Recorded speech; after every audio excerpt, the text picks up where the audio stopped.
igreja. Louvado seja o Senhor. Colossenses, capítulo 2, versículo de número 6.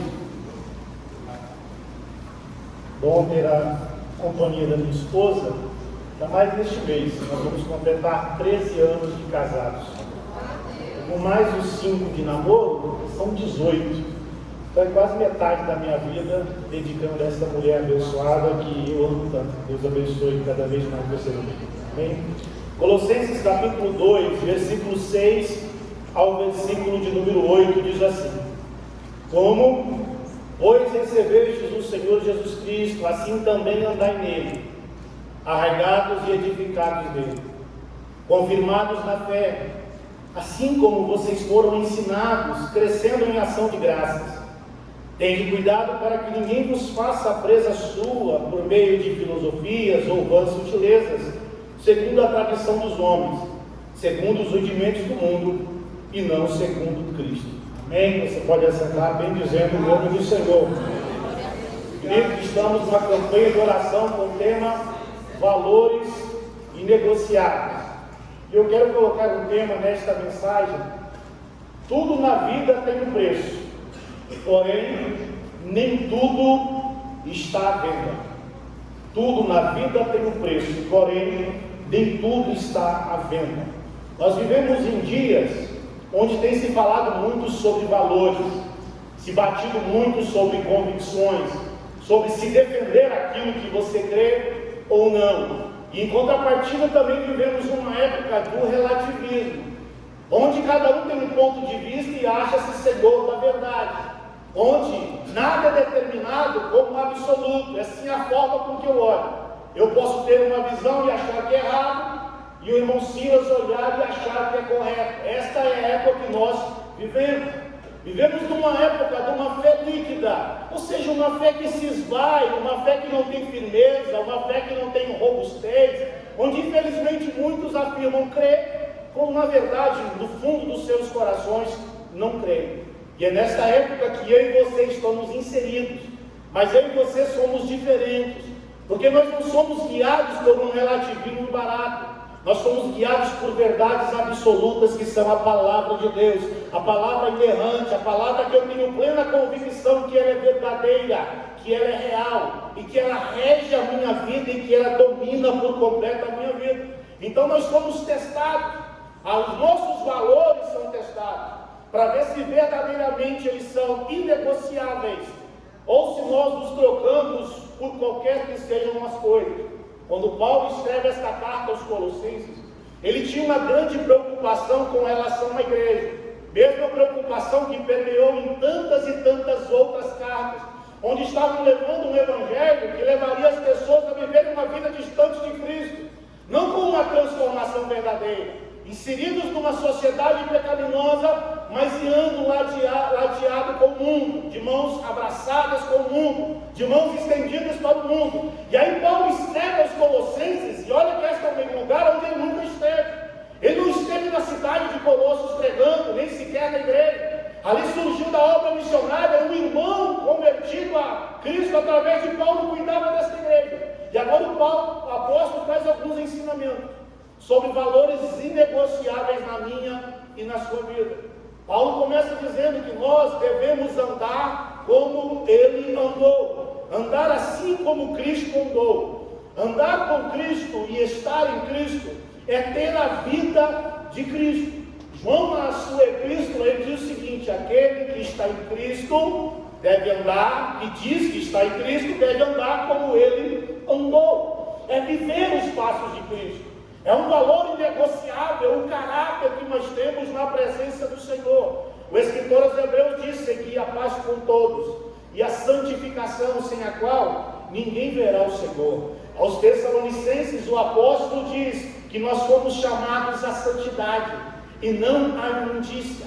Então o caráter, ele é inegociável. E o caráter de Cristo é implantado em nossa vida e muda-nos tanto, que não é algo tão somente para as quinta-feiras, quando eu estou num culto aqui, ou na terça-feira na sede, ou no domingo quando a gente vem para a casa do Senhor, não. Quando o caráter de Cristo é implantado em mim e em você, nós somos a mesma pessoa na casa de Deus que nós somos no nosso lar. Eu honro a minha esposa aqui, mas dentro da minha casa eu preciso honrá-la da mesma forma. Quando nós estivermos na rua, eu tenho que honrá-la, no meu trabalho eu tenho que honrá-la. Aonde quer que eu e você estejamos inseridos e vivenciamos, nós precisamos e devemos andar com Cristo. A novidade de vida precisa estar presente em nós. Aonde quer que nós estejamos inseridos, caráter é inegociável. É como a história de um grande doutor chamado Henry Moore. O camarada era bom para escrever livros, escrevia inúmeros livros, mas o seu forte eram pequenos folhetos que atingia grande parte da população e as pessoas ficavam por demais admiradas. E aí Moure vinha a óbito. E aí estão no funeral deste grande homem de Deus.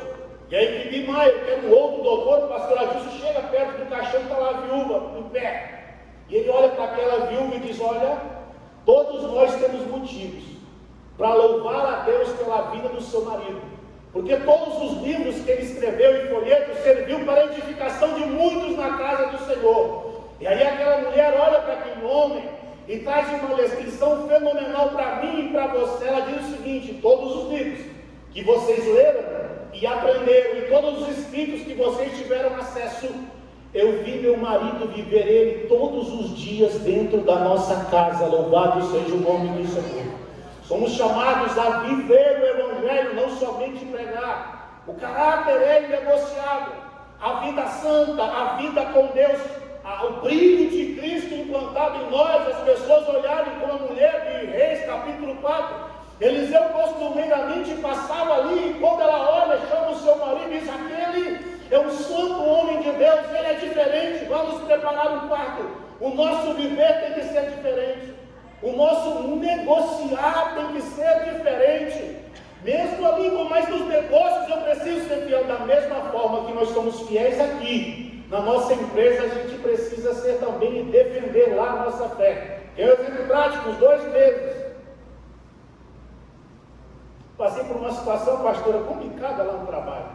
Tem aquele adágio errado, né, que dizem que o cliente tem sempre a razão. Isso é bem relativo. E aí o cliente chega na empresa e afastado dos caminhos do Senhor, e aí ele se juntou com o meu chefe, que está afastado dos caminhos do Senhor, e aí começaram a falar mal do pastor. Pastor, usando terríveis e terríveis exemplos de homens que se dizem pastor e não são, com um caráter totalmente, infelizmente, deturpado. E vão falando, eu fiquei calado ali, que eu não estava participando da conversa, fui segurando o máximo que eu pude, até que eu falei: pera só um pouquinho, vocês estão falando de pastores, e eu sou pastor. Algum dia vocês viram eu aqui dentro da empresa cometer alguma dessas práticas que vocês estão falando? Vocês já viram alguma vez eu roubar, deturpar ou fazer o que vocês estão falando com relação à empresa? Tanto o chefe como o cliente não. Então vocês tenham cuidado, porque vocês estão falando de homens de Deus e de pessoas da igreja, mas eu conheço muitos que são fiéis a Deus e que vivem a palavra de Deus. Não coloca todo mundo no mesmo balaio não, viu? Tem pessoas que são compromissadas com os céus, que querem a eternidade, que tem a marca de Cristo implantada dentro dos seus corações.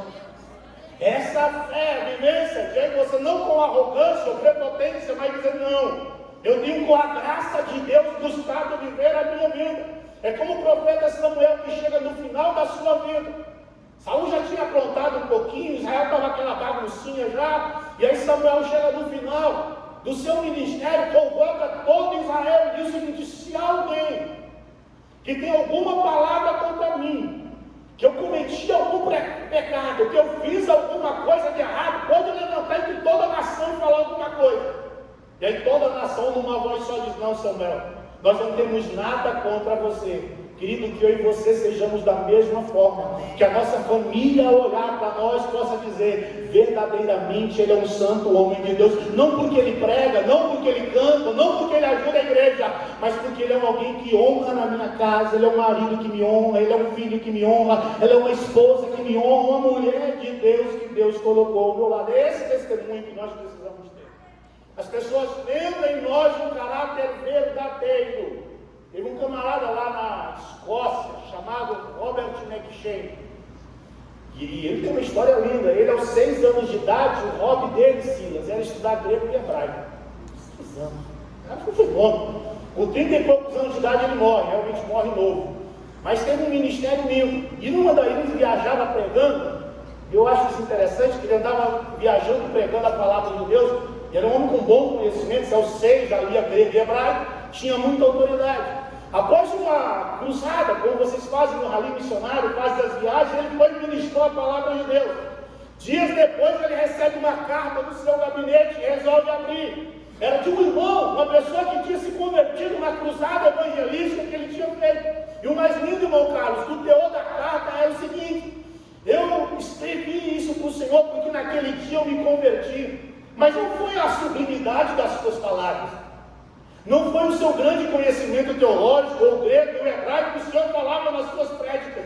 Mas enquanto o Senhor falava e eu olhava para a sua face, eu vi a glória de Deus sendo manifesta. Então eu entendi, eu preciso desse Jesus na minha vida também, querido. Nós precisamos ser da mesma forma, o brilho, que amar, e achar a glória de Deus estampada nas nossas faces. E as pessoas entendendo, eles são diferentes, eles são um povo diferente, um povo com caráter ilibado e um caráter alicerçado em Deus. Bendito é o nome do Senhor.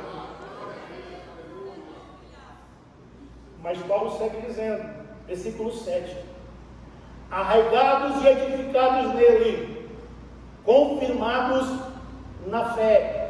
Arraigados, ali vem do grego ritzo, que significa lançar raízes, ou seja, algo mais profundo, não algo tão somente superficial. Paulo estava dizendo, a fé de vocês, a crença, os valores inegociáveis, eles precisam estar muito bem fincados, muito bem firmados. Caso contrário, qualquer coisa vai derrubar vocês. Então vocês precisam de ter uma fé inabalável, uma fé que transforma a vida de vocês, que muda vocês e que através de vocês outros sejam mudados. Uma fé independente de circunstâncias, uma fé totalmente inabalável.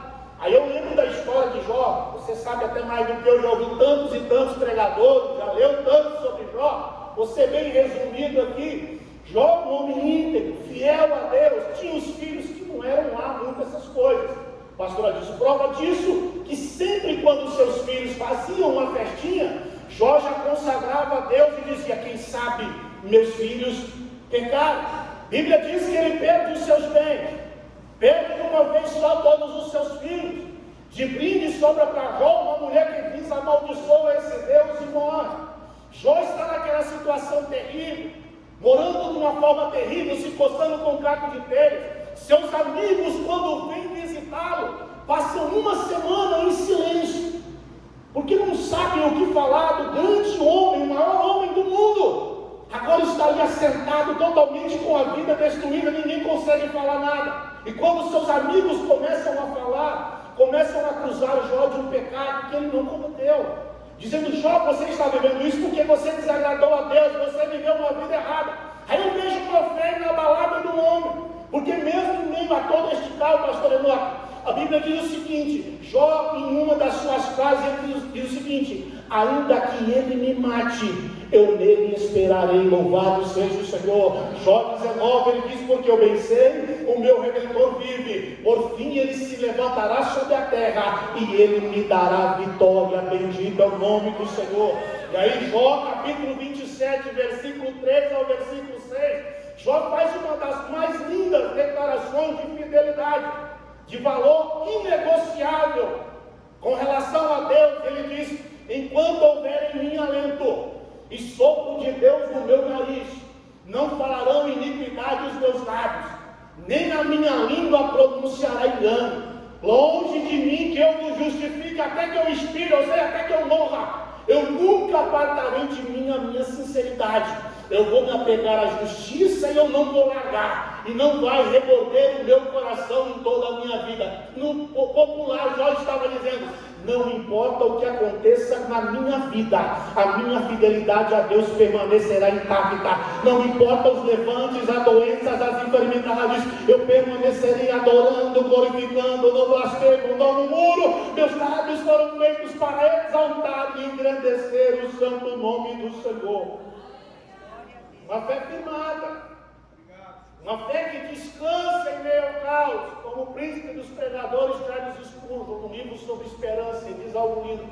Ele fala o seguinte: contente, eu vou poder me assentar na varanda da minha velha cabana e cruzar os meus braços e reclinar, porque eu sei, Silas, lá nos céus tem uma mansão não feita por mãos de homens, mas feita pelas mãos do próprio Deus, e um dia eu vou morar lá. Louvado seja o Senhor. Mantenha-se fiel, permaneça inabalável. Tem uma mansão celestial. João no Apocalipse, ele tem a visão da cidade santa que desce adereçada como uma noiva para o noivo, e aí ele diz que lá não haverá dor, não haverá pranto, não haverá lamento. Ali nós não vamos haver tristeza, não haverá maldição, as ruas de ouro e de cristal, muros de puro jaspe. Ali não haverá noite, porque a glória de Deus vai iluminar toda a cidade. Deus não haverá ali tabernáculo, porque o próprio Deus é o tabernáculo e a sua presença estará lá a todo momento. Então, querido, permaneça com uma fé inabalável, uma fé incontaminada na presença de Deus, porque tem uma eternidade que me aguarda e tem uma eternidade que te aguarda. Bendito é o Senhor. Convicção plena. Deus maravilhoso. Não negociar os valores, não abrir mão dos valores. Sabe o que é uma convicção? É aquilo que o apóstolo, não vamos chamar de apóstolo, mas o mártir da igreja, chamado Inácio, posterior aos apóstolos, ele sofre na sua vida. Ele era discípulo de Pedro e de João. A teologia de Inácio era simples: quem é crente, morre crente e não nega Jesus. Básico. É básico. Você pega os escritos de Inácio, claro, nós estamos no cânon sagrado, sempre era esse pensamento: quem é crente, morre crente e não nega. Era algo comum nos seus escritos. Quando o imperador Trajano, naquela época começa a perseguição da igreja, depois do ano 100 da era cristã, ali se intensifica mais a perseguição da igreja, ele chega na cidade de Antioquia, e aonde ele chegava com as suas companhias, ele matava toda a igreja, acabava com os irmãos, e os de destaque levava até Roma. E aí quando ele chega na cidade, o próprio imperador na cidade de Antioquia, Inácio com mais de 40 anos de ministério, bispo naquela cidade, cuidando de um grande rebanho, ele teme pela vida do povo. Ele procura as autoridades e vão fazer tipo como uma troca: eu me entrego, mas poupa o povo. E aquilo para as autoridades foi algo bom, porque um bispo de 40 anos de ministério sendo levado ao Coliseu seria algo lindo, maravilhoso, ele estraçalhado no Coliseu.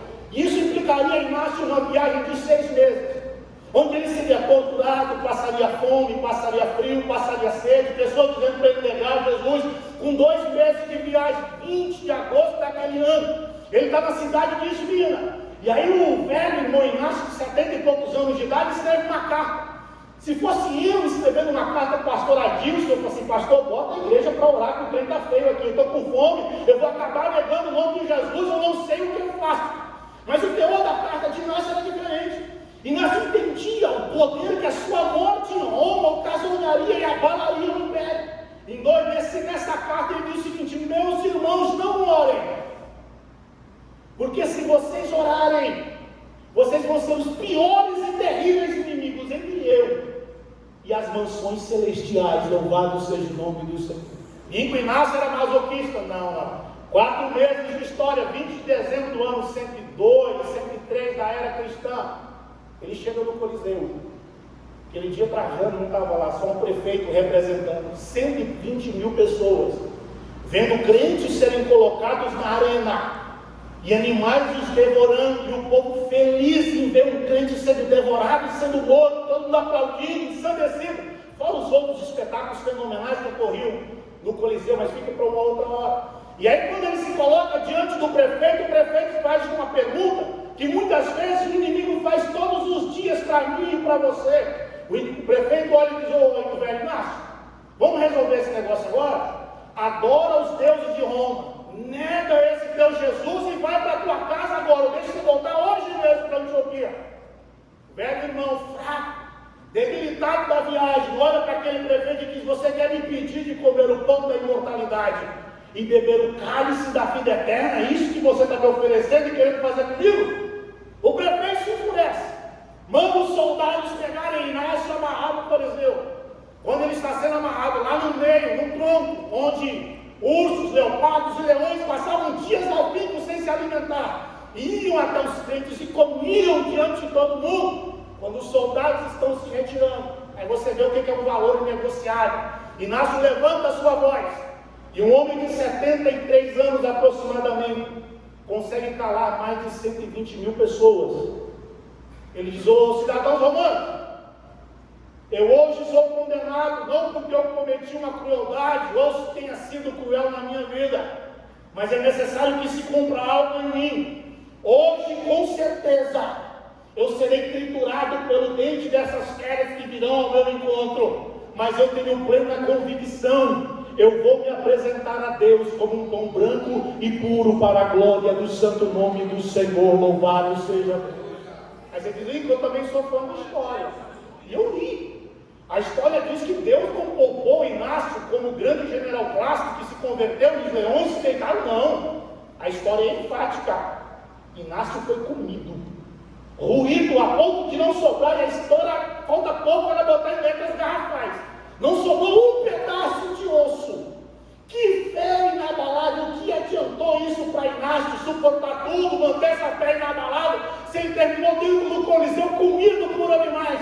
Aí eu lembro, irmã Denise, aquilo que ele, Wilson 12, escreve num dos seus livros: podem pegar os nossos ossos e espalhar pelos 4 cantos do deserto, mas a nossa alma ninguém toca, ela vai se apresentar intacta ante a face do Deus Todo-Poderoso, Criador de todas as coisas. Então mantenha a sua fé inabalável. Há uma recompensa de eternidade, há um céu que me aguarda e há um céu que te espera. Bendito é o nome do Senhor. Para concluir, como fostes ensinados, crescendo em ação de graça. Isso é interessante. Paulo não tinha ido na igreja de Colosso. O elo de ligação era Epáfras, um novo convertido que agora provavelmente dirigia esta igreja. Paulo cria tanto naquilo que ele pregava e sabia que aquilo que ele pregava não era dele e tinha poder para transformar alguém, que Epáfras, um dos seus filhos na fé, cuidava do trabalho e ele sabia: Epáfras está pregando o mesmo que eu prego.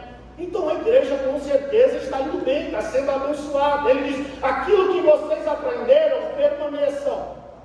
Nós vivemos em dias, repito, como falei na introdução, nossos valores estão sendo colocados em xeque. Homens têm se levantado dizendo que tem os valores, nós sabemos que não tem nada a ver com relação à palavra de Deus. É hora de eu e você levantarmos com aquilo que nós temos e dizer como Paulo: eu sei em quem eu tenho crido, reafirmar nossa fé no nome de Jesus.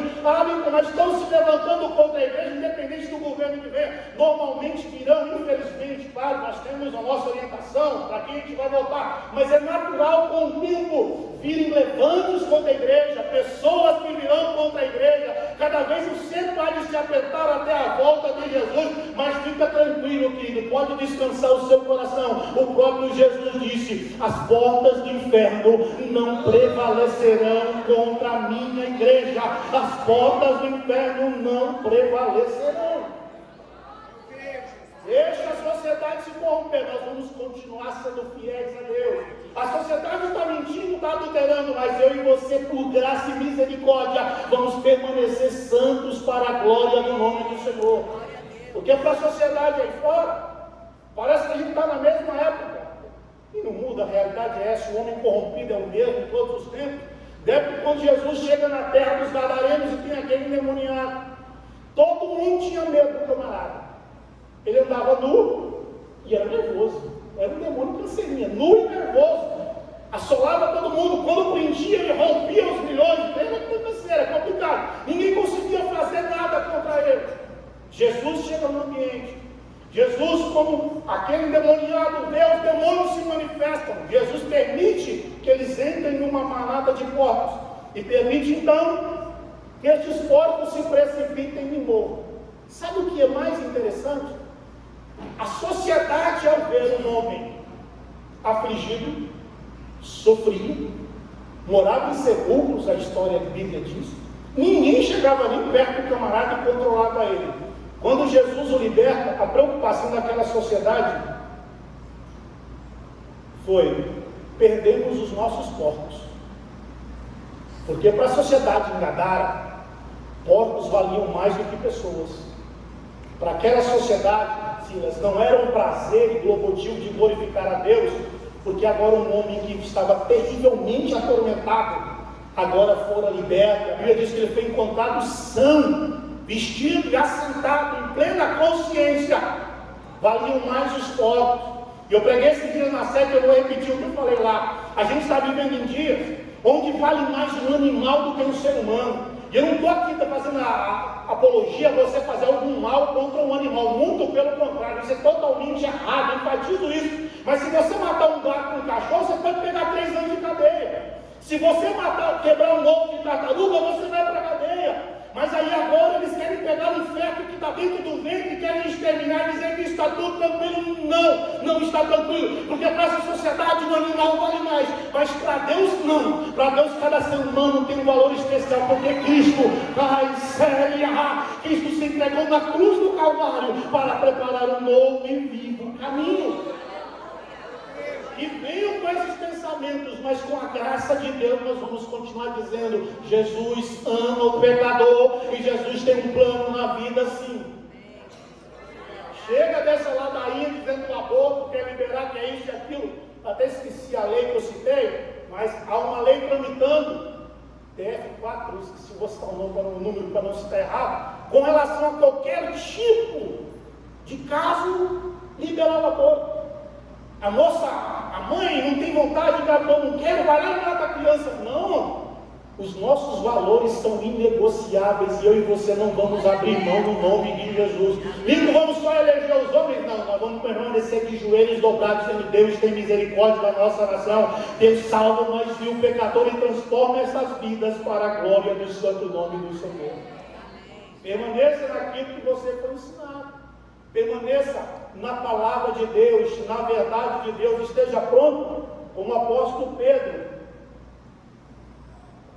escreve na sua epístola, que eu e você precisamos estar preparados para responder acerca da razão da nossa fé. O que é isso? Por que nós cremos? Por que assim nós vivemos? Por que a nossa vida é assim? Eu e você precisamos ter um conhecimento bíblico, para que quando esses levantes começarem a vir sobre nós vamos dizer: não, a minha casa está guardada com a graça de Deus e debaixo do nome de Jesus. Fizeram um vídeo aí que a igreja vai comer o pão que o diabo amassou. Ok, pode ficar tranquilo, não se preocupe com isso não. Jesus é quem guarda a igreja dele, é Jesus quem responsabiliza pela sua casa. Só seja fiel e viva a palavra de Deus. Deixa o resto com Jesus, que Jesus resolve para a glória do nome dele. Levantes virão contra os nossos valores, contra a palavra de Deus. Em todo tempo foi assim. Nunca houve uma época em que a palavra de Deus foi 100% aceita. Sempre houveram homens dizendo que ela não era verdade, tentando achar eles, e ela permaneceu inabalável. É como a história de John Clifford. Um dia, pastor Augusto, ele estava andando, e aí ele começa a escutar um barulho. Sou ruim de fazer barulho, um barulho bem agudo, né, de ferro batendo. E ele vai se aproximando de um serralheiro. E está lá o camarada, na serralheria. E aí Silas, quando ele olha, ele encontra um monte de martelos no chão. E uma imensa bigorna. E o serralheiro usando o martelo, trocando. E aí Clifford fica admirado com aquilo e fala: mas por que esse tanto de martelos? Aí ele diz: porque os martelos vão se desgastando, mas a bigorna ela permanece intacta. Então eu preciso trocar cada hora o martelo para continuar fazendo o meu trabalho, mas a bigorna ela nunca é montada, porque ela é maciça, ela é muito bem feita. Quando o Clifford sai de dentro da serralheria, Deus traz uma luz na sua mente. Assim em todos os tempos a palavra de Deus, a martelada daqueles que não creem, dos céticos, está tinindo e está batendo, e os martelos estão ficando pelo chão, mas esta palavra permanece como a bigorna, ela permanece intacta, ela permanece viva, ela permanece cada dia mais real, mais verdadeira e se cumprindo em nossas vidas para a glória do nome do Senhor. Toda a vida tem preço, viu? Mas nem tudo está à venda, e a minha e a sua fé, o seu caráter e o meu caráter, a nossa fé com Deus, ela é inegociável. Louvado seja o Senhor. Vamos orar? Coloque-se de pé. Glória a Deus. Aleluia. Nesta oração vamos pedir graça a Deus, porque mesmo estando firmados, nós estamos infelizmente sujeitos a falhas, sujeitos a momentos de recuar, retroceder e infelizmente até negar a nossa fé com atitudes ou até mesmo palavras. Mas vamos pedir a Deus que esses valores que estão implantados em nós os tratemos verdadeiramente como inegociáveis, porque um dia nós vamos nos encontrar face a face com Jesus. Vamos ouvir o Senhor dizendo: vinde benditos de meu Pai, para o descanso que eu tenho preparado. Amém? Vamos orar? Pai, em nome de Jesus, nós adoramos ao Senhor nesta noite. Pai, nós somos gratos porque o Senhor está sobre nós e a Tua graça que tem nos impulsionado dia a dia a viver para o Senhor. A Tua graça que tem nos sustentado em santidade e tem sustentado as nossas casas. Pai, continue fortalecendo as nossas vidas e abençoando a cada lar nesta noite. Tu conheces as dificuldades, as debilidades, as dores e as aflições, e entra com providência, abençoando e mostrando quem Tu és a cada vida, Senhor. Pai, em nome de Jesus, repreenda os levantes do inimigo, repreenda as tempestades e tormentas e momentos adversos que tentam provar a nossa fé e que muitas vezes nós começamos a duvidar. Deus coloca uma convicção plena em nós, que tratemos os valores do Senhor como inegociáveis, em nome de Jesus. Pai, que não abramos mão da nossa fé.